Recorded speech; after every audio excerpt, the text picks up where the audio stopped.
chúng ta cần là sắc lệ từ khi Christmas là nia eden huan moi chan tu dama thla ti nia hi aizol lo ma chuan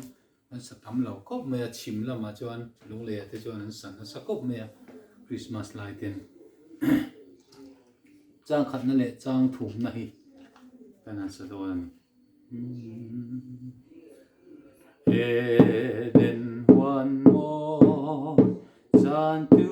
adama thla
dik chiết lâu mấy thế mà sẽ là ăn thuộc